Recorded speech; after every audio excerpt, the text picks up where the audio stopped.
ਦਰਸ਼ਕੋ break ਤੋਂ ਬਾਅਦ ਤੁਹਾਡਾ ਸਵਾਗਤ ਹੈ ਜੀ। ਡਾਕਟਰ ਸਾਹਿਬ ਐਂਡ ਵਾਲੇ ਸੈਕਸ਼ਨ ਵਿੱਚ ਤੁਸੀਂ ਕੀ ਕਹਿਣਾ ਚਾਹੋਗੇ?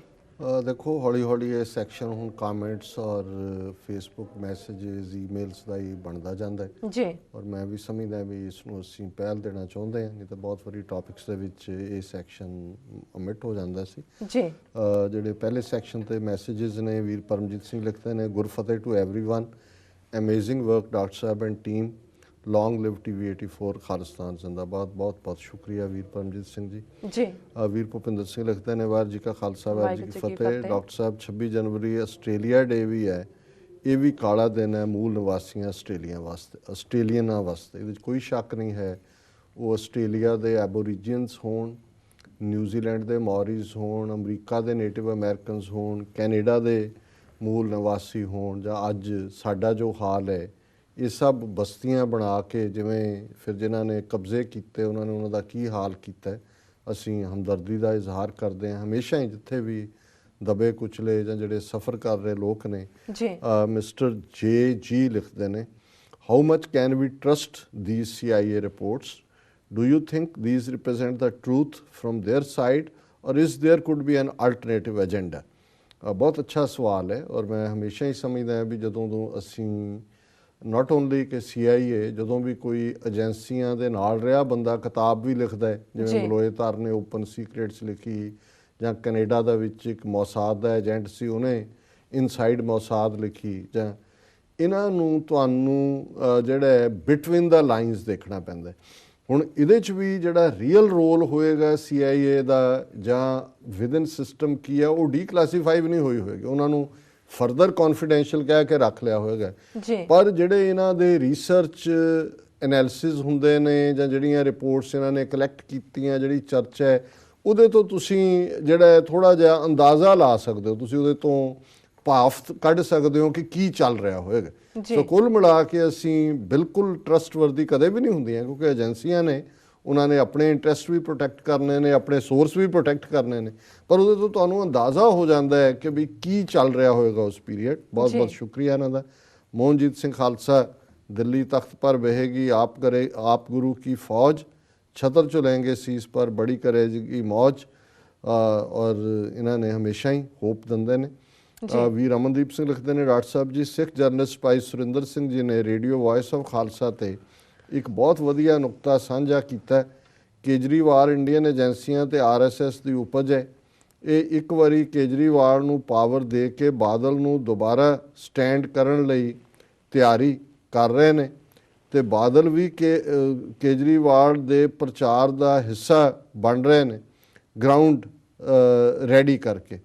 देखो इस वेले बहुत कुछ कहा जा रहा है, पर ये मैं जे इस गल नाल ना भी सहमत होवां तो एक गल च कोई दो रावां नहीं ने कि आम आदमी पार्टी का एजेंडा राष्ट्रवाद है, सिर ते टोपी मत्थे ते टिक्का, देश की एकता अखंडता, पंजाब के पानियां का मुद्दा होए, दूसरे जिहड़े मूल सिख आइडेंटिटी का मुद्दा होए। और अज ही मैनूं उत्थों एक बड़े चंगे सोर्स ने दस्सिया, जिहड़ा बंदा इन्हां दा MP भी रहा केजरीवाल के नेड़े सी, जिन्हें उन्होंने छड्डिया सिख, तो उन्होंने पुछया उस लीडर ने भी की गल होई, कहंदा जी मैं तो इनू उदों ही भांप लिया सी भी की लाइन है कि जदों मैं MP बन गया और मिले केजरीवाल साहब मैनू कहंदे कि बई सरदार साहब आप जीत गए, मुबारक। कहंदे जी मैं क्या हाँ गुरु की कृपा हो गई। तो कहंदे वो कहंदे भी ये गुरु, हाँ गुरु महाराज की कृपा, गुरु महाराज की कृपा हो। कहंदे ये हर जगह गुरु महाराज कहाँ से आ जाते हैं? सो जदों तुसीं कई वारी फिर चीज़ां कंपेयर करदे हो, हालां ਇਹਦੇ 'ਚ ਕਿੰਨਾ ਠੀਕ ਹੈ ਕਿੰਨਾ ਨਹੀਂ मैं ਇਹਨੂੰ कोई, लेकिन ਇਹਦੇ 'ਚ कोई शक नहीं है कि ਸਾਡਾ सब कुछ फेथ बेस्ड अपने उस दायराकार 'ਚ है, उन्हां दा एक अपना एजेंडा है, वैदर वो एजेंसियां दा है कि RSS दा है ਜਾਂ नहीं है।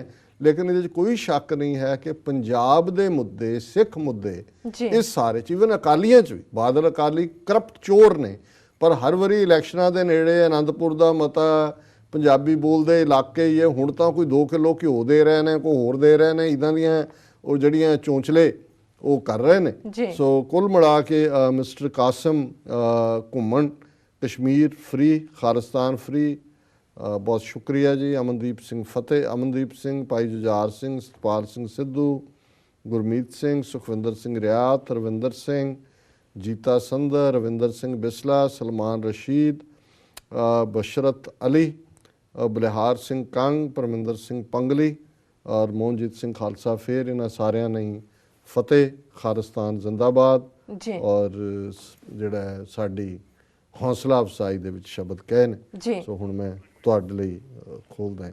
ਜੀ ਡਾਕਟਰ ਸਾਹਿਬ, ਸਾਡੇ ਕੋਲ ਮੈਸੇਜ ਆਇਆ ਹੈ ਸ਼ਰਨਪਾਲ ਸਿੰਘ ਜੀ ਦਾ। ਇਹ ਲਿਖਦੇ ਹਨ, ਜਿਹੜੇ ਖਾਲਿਸਤਾਨ ਬਾਰੇ ਪੁੱਠੇ ਕਮੈਂਟ ਕਰਦੇ ਨੇ, ਇਹਨਾਂ ਦਾ ਸਿੱਖੀ ਨਾਲ ਕੁਝ ਲੈਣਾ ਦੇਣਾ ਨਹੀਂ ਹੈ। ਉਹ ਹਿੰਦੂ ਨੇ ਤੇ ਆਪਣੇ ਆਪ ਨੂੰ ਹਿੰਦੂ ਹੀ ਮੰਨਦੇ ਨੇ। ਕੋਈ ਵੀ ਸਿੱਖ ਇਸ ਸੰਵਿਧਾਨ ਨੂੰ ਨਹੀਂ ਮੰਨਿਆ ਕਿਉਂਕਿ ਇਹ ਸਿੱਖਾਂ ਨੂੰ ਹਿੰਦੂ ਕਹਿੰਦੇ ਨੇ। ਦੋਵੇਂ ਦੇਵੋ ਸਾਡੇ ਹੱਕ, ਨਹੀਂ ਚਾਹੀਦਾ ਖਾਲਿਸਤਾਨ। ਹੱਕ ਵੀ ਮਾਰਨੇ ਤੇ ਜਦੋਂ ਕੋਈ ਆਵਾਜ਼ ਚੁੱਕੇ ਉਹਨੂੰ ਮੰਦਾ ਵੀ ਬੋਲਣਾ। ਇਹੀ ਹੈ ਖਾਲਿਸਤਾਨ ਦੀ ਸਰਕਾਰ, ਹਿੰਦੁਸਤਾਨ ਦੀ ਸਰਕਾਰ ਅਤੇ ਉਹਨਾਂ ਦੇ ਚਮਚਿਆਂ ਦੀ ਅਸਲੀਅਤ। ਜੀ ਡਾਕਟਰ ਸਾਹਿਬ। ਵੀਰ ਸ਼ਰਨਪਾਲ ਸਿੰਘ ਜੀ ਦਾ ਬਹੁਤ ਬਹੁਤ ਸ਼ੁਕਰੀਆ। ਉਹਨਾਂ ਨੇ ਲਿਖਿਆ ਕਿਉਂਕਿ ਬਹੁਤ ਸਾਰੇ ਕਾਮੈਂਟਸ ਜਿਹੜੇ ਫੇਸਬੁੱਕ ਤੇ ਹੁੰਦੇ ਨੇ ਉਹਨਾਂ 'ਚੋਂ ਇੱਕ ਇਹਨਾਂ ਦਾ ਸੀ। ਉਹਨਾਂ ਨੇ ਕਿਉਂਕਿ ਬਹੁਤ ਸਾਰੇ ਇੱਕਦਮ, ਹੁਣ ਤਾਂ ਅੱਗੇ ਤਾਂ ਜਾਲੀ ਸਿੱਖ ਆਈਡੀਜ਼ ਬਣਾ ਕੇ ਲਿਖਦੇ ਸੀ, ਹੁਣ ਤਾਂ ਆਪਣੇ ਹਿੰਦੂ ਆਈਡੀਜ਼ ਦੇ ਨਾਲ ਹੀ ਪੂਰਾ ਗਾਲੀ ਗਲੋਚ ਲਿਖਦੇ ਨੇ। ਸੋ ਕੁਛ ਇਸ ਕਿਸਮ ਦੇ ਜਾਲੀ ਸਿੱਖ ਵੀ ਉਹਨਾਂ ਨੇ ਰੱਖੇ ਹੋਏ ਨੇ। ਸੋ ਉਹਨਾਂ ਨੂੰ ਹੀ ਕਿਹਾ ਕਿ ਭਾਈ ਇਹ ਪੁੱਠੇ ਤੁਸੀਂ ਕਾਮੈਂਟ ਲਿਖਦੇ ਹੋ ਔਰ ਤੁਹਾਨੂੰ ਆਪਣੀ ਔਕਾਤ ਦਾ ਪਤਾ ਹੋਣਾ ਚਾਹੀਦਾ ਹੈ ਔਰ ਵਾਹ ਤੁਹਾਡਾ ਕਿਹਨਾਂ ਦੇ ਨਾਲ ਪਿਆ ਹੈ ਔਰ ਉਹਨਾਂ ਦੀ ਕੀ ਕਰਤੂਤਾਂ ਨੇ, ਇਹ ਵੀ ਕੋਈ ਲੁਕਿਆ ਛਿਪਿਆ ਨਹੀਂ ਹੋਣਾ ਚਾਹੀਦਾ। ਸੋ ਬਹੁਤ ਬਹੁਤ ਸ਼ੁਕਰੀਆ। ਔਰ ਕੁਛ ਕਾਮੈਂਟ ਜਿਹੜੇ ਦੂਸਰੇ ਸੈਗਮੈਂਟ ਤੇ ਆਏ ਨੇ। ਜੀ ਵੀਰ Bhupinder Singh, Sindhu was also sent to Congress doctor sahib 2 minute ਰਹਿ ਗਏ ਨੇ to benefit Badals, but at the end all are the same. Asif Mahmood Siddiqui, ਇਹਨਾਂ ਨੇ ਕਿਹਾ raising Kashmir issue, thanks a lot. ਬਹੁਤ ਬਹੁਤ ਸ਼ੁਕਰੀਆ ਆਸਿਫ ਮੁਹੰਮਦ ਸਦੀਕੀ ਸਾਹਿਬ। ਤੇ ਸਾਡੀ ਹੁਣ ਟੈਕਨੀਕਲ ਟੀਮ ਦਾ ਉੱਤੋਂ ਸਖਤ ਹੁਕਮ ਆ ਗਿਆ ਵੀ ਮਿੰਟ 2-3 ਰਹਿ ਗਏ ਨੇ। ਜੀ ਡਾਕਟਰ ਸਾਹਿਬ, ਮੈਂ ਚਾਹਾਂਗੀ ਕਿ ਤੁਸੀਂ ਦਰਸ਼ਕਾਂ ਨਾਲ ਸਾਂਝਾ ਕਰ ਦਿਓ ਅੱਜ ਦਾ ਵਿਚਾਰ। ਥੋੜਾ ਜਿਹਾ ਜਿਹੜਾ ਵਕਤ ਦਾ ਕਈ ਵਾਰੀ ਧਿਆਨ ਨਹੀਂ ਰਹਿੰਦਾ ਜੀ। ਤੇ ਇਹ ਰਾਗ ਸੂਹੀ ਮਹੱਲਾ ਚੌਥਾ ਘਰ ਪਹਿਲਾ ਚੌਥੇ ਪਾਤਸ਼ਾਹ ਦਾ ਸ਼ਬਦ ਹੈ। ਜੀ।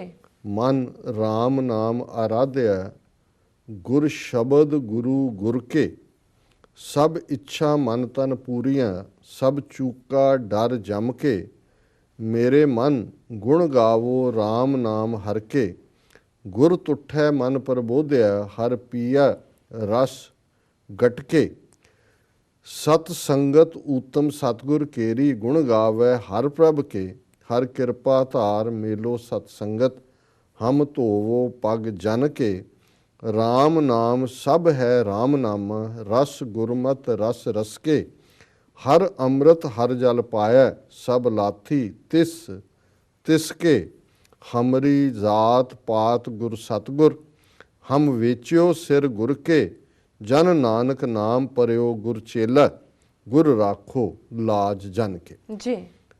ਇਸ ਸ਼ਬਦ 'ਚ ਜਿਹੜੀ ਬੜੀ ਸਮਝ ਆਉਣ ਵਾਲੀ ਸ਼ਬਦਾਵਲੀ ਹੈ ਕਿ ਹੇ ਮੇਰੇ ਮਨ ਉਸ ਵਾਹਿਗੁਰੂ ਦੇ ਰੱਬ ਦੇ ਗੁਣ ਗਾ ਔਰ ਉਸ ਦੇ ਗੁਣ ਗਾਉਂਦਿਆਂ ਤੇਰੇ ਮਨ ਔਰ ਤਨ ਦੀਆਂ ਸਾਰੀਆਂ ਇੱਛਾਵਾਂ ਡਿਜ਼ਾਇਰਸ ਪੂਰੀਆਂ ਹੋਣਗੀਆਂ ਔਰ ਮੌਤ ਦਾ ਡਰ ਜਿਹੜਾ ਉਹ ਖਤਮ ਹੋ ਜਾਏਗਾ। ਹੇ ਮੇਰੇ ਮਨ ਉਸ ਪਿਆਰੇ ਵਾਹਿਗੁਰੂ ਦੇ ਨਾਮ ਨੂੰ ਹਮੇਸ਼ਾ ਯਾਦ ਰੱਖ ਤੇ ਜਦੋਂ ਰੱਬ ਟੁੱਟਦਾ, ਰੱਬ ਮਿਹਰ ਦੇ ਘਰ ਵਿੱਚ ਆਉਂਦਾ ਤੇ ਫਿਰ ਮਨ ਨੂੰ ਉਹ ਹੋਰ ਵੀ ਚਾਨਣ ਦੇ ਵਿੱਚ ਕਰ ਦਿੰਦਾ, ਐਨਲਾਈਟਨ ਕਰ ਦਿੰਦਾ ਔਰ ਉਸ ਦੇ ਨਾਂ ਦਾ ਰਸ ਫਿਰ ਤੂੰ ਗਟ ਕਰਕੇ ਪੀਂਦਾ।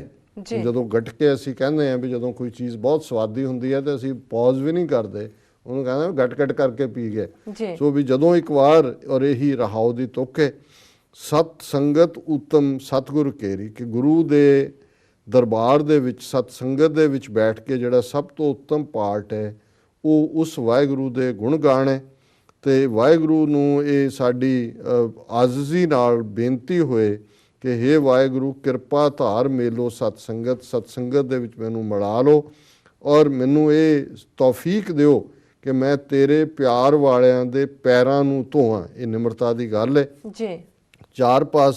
ਚਾਰੇ ਪਾਸੇ ਵਾਹਿਗੁਰੂ ਦਾ ਨਾਂ ਹੈ ਔਰ ਇਸ ਨਾਂ ਨਾਲ ਜੁੜਿਆ ਹੀ ਜਿਹੜਾ ਉਹ ਉਸ ਰਸ ਨੂੰ, ਵਾਹਿਗੁਰੂ ਦੇ ਪਿਆਰ ਦੇ ਰਸ ਨੂੰ ਹਾਸਲ ਕੀਤਾ ਜਾ ਸਕਦਾ ਹੈ ਔਰ ਵਾਹਿਗੁਰੂ ਦੀ ਬਖਸ਼ਿਸ਼ ਦੇ ਨਾਲ ਇਹ ਰੱਬ ਰੂਪੀ ਉਸ ਦਾ ਪਿਆਰ ਜਦੋਂ ਮਿਲ ਜਾਂਦਾ ਹੈ ਸਭ ਲਾਥੀ ਤਿਸ ਕੇ, ਤਿਸ ਕਹਿੰਦੇ ਨੇ ਤ੍ਰਿਸ਼ਨਾ ਨੂੰ, ਫਿਰ ਸਾਰੀਆਂ ਡਿਜ਼ਾਇਰ ਸਾਰੀ ਤ੍ਰਿਸ਼ਨਾ ਮੁੱਕ ਜਾਂਦੀ ਹੈ। ਜੀ ਔਰ ਅੱਜ ਜਦੋਂ ਸਾਡੇ ਸਮਾਜ ਦਾ ਇੱਕ ਵੱਡਾ ਹਿੱਸਾ ਜ਼ਾਤ ਪਾਤ ਦੇ ਗਰੂਰ ਦੇ ਵਿੱਚ ਇੱਕ ਦੂਜੇ ਨੂੰ ਉੱਚਾ ਨੀਵਾਂ ਜਾਣਦਾ ਹੈ, ਤੇ ਸਤਿਗੁਰੂ ਫਰਮਾਉਂਦੇ ਨੇ ਹਮਰੀ ਜ਼ਾਤ ਪਾਤ ਗੁਰ ਸਤਿਗੁਰ ਹਮ ਵੇਚਿਓ ਸਿਰ ਗੁਰ ਕੇ, ਕਿ ਸਾਡੀ ਜ਼ਾਤ ਵੀ ਔਰ ਪਾਤ ਵੀ, ਪਾਤ ਮੋਸਟਲੀ ਗੋਤ ਦੇ ਲਈ ਸ਼ਬਦ ਇਸਤੇਮਾਲ ਹੁੰਦਾ ਸੀ, ਜੀ ਕਿ ਵੀ ਸਾਡੀ ਜ਼ਾਤ ਔਰ ਪਤ ਸਤਿਗੁਰੂ ਹੈ, ਰੱਬ ਹੈ, ਅਕਾਲ ਪੁਰਖ ਹੈ। ਅਸੀਂ ਤਾਂ ਆਪਣਾ ਸਿਰ ਗੁਰੂ ਦੇ ਹਵਾਲੇ ਕਰ ਦਿੱਤਾ, ਗੁਰੂ ਨੂੰ ਵੇਚ ਦਿੱਤਾ ਹੈ, ਪਿਆਰ ਦੀ ਭੇਟ ਕਰ ਦਿੱਤਾ ਹੈ। ਜੀ ਜਨ ਨਾਨਕ ਨਾਮ ਪਰਿਓ ਗੁਰ ਚੇਲਾ। ਔਰ ਇਸ ਲਈ ਚੌਥੇ ਪਾਤਸ਼ਾਹ ਫਰਮਾਉਂਦੇ ਨੇ ਕਿ ਭਾਈ ਮੈਂ ਤਾਂ ਗੁਰੂ ਦਾ ਨਾਂ ਹੀ ਜਿਹੜਾ ਉਹਦਾ ਨਾਂ ਗੁਰਸਿੱਖ ਪੈ ਜਾਂਦਾ ਹੈ, ਗੁਰੂ ਦਾ ਚੇਲਾ ਪੈ ਜਾਂਦਾ ਹੈ। ਤੇ ਜਦੋਂ ਗੁਰੂ ਦੇ ਅੱਗੇ ਆਪਣਾ ਆਪ ਦੇ ਦਿਓ, ਆਪਣਾ ਸਿਰ ਗੁਰੂ ਨੂੰ ਵੇਚ ਦਿਓ, ਗੁਰੂ ਦੇ ਹਵਾਲੇ ਕਰ ਦਿਓ, ਜੀ ਜ਼ਾਤ ਪਾਤ ਊਚ ਨੀਚ ਗਰੂਰ ਚੋਂ ਨਿਕਲ ਜਾਓ, ਗੁਰ ਰਾਖੋ ਲਾਜ ਜਨ ਕੇ। ਤੇ ਹੇ ਅਕਾਲ ਪੁਰਖ, ਹੇ ਗੁਰੂ, ਫਿਰ ਤੁਸੀਂ ਜਨ ਦੀ ਆਪਣੇ ਪਿਆਰੇ ਦੀ ਲਾਜ ਰੱਖਦੇ ਹੋ। ਜੀ ਇਹ ਅੱਜ ਦਾ ਵਿਚਾਰ। ਜੀ ਰਾਸ਼ਾ, ਤੁਹਾਡਾ ਬਹੁਤ ਬਹੁਤ ਸ਼ੁਕਰੀਆ। ਤੁਸੀਂ ਅੱਜ ਦੇ ਅਹਿਮ ਇਸ਼ੂ ਤੇ ਅੱਜ ਦਾ ਵਿਚਾਰ ਸਾਡੇ ਦਰਸ਼ਕਾਂ ਨਾਲ ਸਾਂਝਾ ਕੀਤਾ। ਇਸ ਨਾਲ ਆਪਣੇ ਵਿਊਅਰਸ ਕੋਲ ਲੈਣੇ ਇਜਾਜ਼ਤ। ਵਿਊਅਰਸ, ਸਾਡੇ ਪ੍ਰੋਗਰਾਮ ਦਾ ਸਮਾਂ ਇੱਥੇ ਸਮਾਪਤ ਹੁੰਦਾ। ਤੁਸੀਂ ਆਪਣੀ ਰਾਏ ਤੇ ਸੁਝਾਅ ਸਾਨੂੰ ਭੇਜਣਾ ਭੁੱਲਣਾ ਸਾਡੇ ਇਸ ਪਤੇ ਤੇ sos@tv84.tv ਤੇ ਅਸੀਂ ਆਪਣਾ ਪ੍ਰੋਗਰਾਮ ਲੈ ਕੇ ਫਿਰ ਦੁਬਾਰਾ ਹਾਜ਼ਰ ਹੋਵਾਂਗੇ। ਤਦ ਤੱਕ ਲਈ ਮੈਨੂੰ ਤੇ ਆਪਣਾ ਸੁਣਾ ਗਿਆ ਦਿਓ। ਦੇਖਦੇ ਰਹੋ TV84। ਬੁਲਾ ਦਿਓ ਫਤਿਹ। ਵਾਹਿਗੁਰੂ ਜੀ ਕਾ ਖਾਲਸਾ, ਵਾਹਿਗੁਰੂ ਜੀ ਕੀ ਫਤਿਹ।